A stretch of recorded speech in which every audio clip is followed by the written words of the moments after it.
work with the cranial bones. If a child is screaming, I can tell by the cry whether that's what we're dealing with or not. So that's another thing with the high-pitched cry.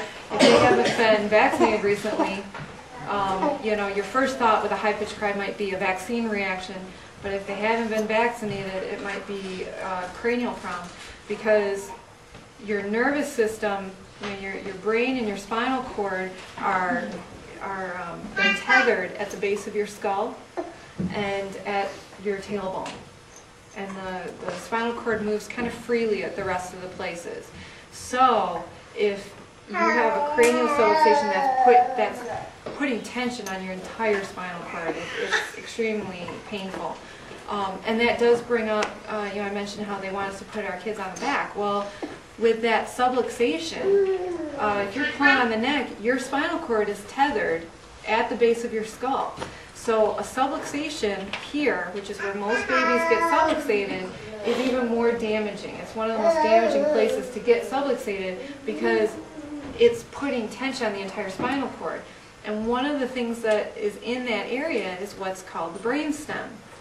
And it's pressure on the brainstem that causes a baby to stop breathing in the middle of the night. That's, you know, your brainstem controls breathing, heart rate, everything, every bodily function that keeps you alive without you thinking about it, that's at your brainstem. That's the area of your neck that if you're in a car accident and they say you broke your neck and you passed away, it's because you damaged the brainstem. This is the area that Christopher Reeves damaged. That's why he couldn't breathe. So there was actually a researcher, and I believe he was in Germany. He was an MD, but he really got interested in these chiropractic principles. And he did a study on infants that died of SIDS, and he found like 95 to 98% of them all had upper cervical subluxation.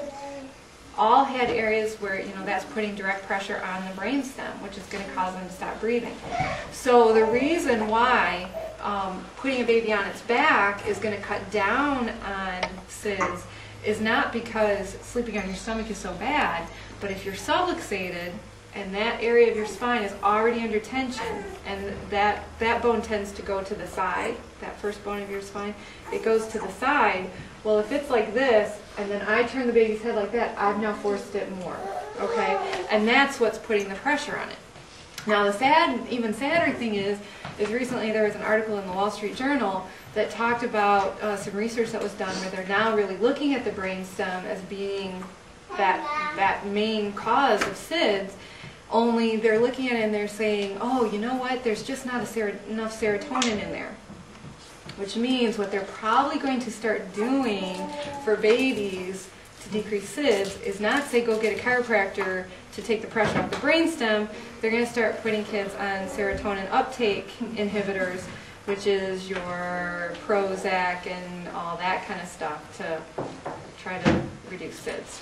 That will be the next step. But you know, just so you know, that's your main underlying cause, is pressure on the brainstem. Causes the brainstem not to work properly and causes the baby to stop breathing. So getting your baby checked is an important thing because that also could help you decrease the risk of SIDS in your baby by getting the pressure off that brainstem.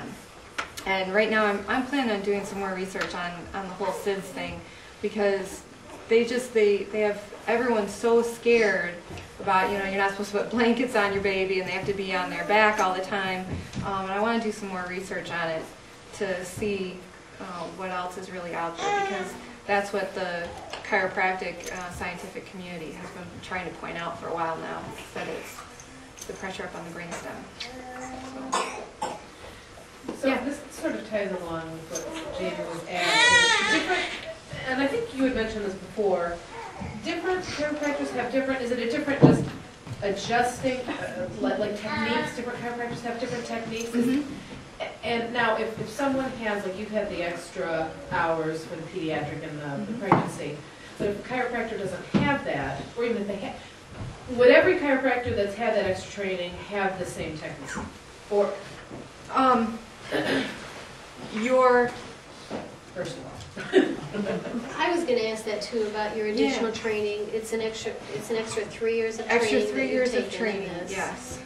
So, I mean, I guess what I'm saying is some people, because you're out in Merrillville, and maybe Right. some people, can't get to you. Right. Do they need to look for someone that has that special training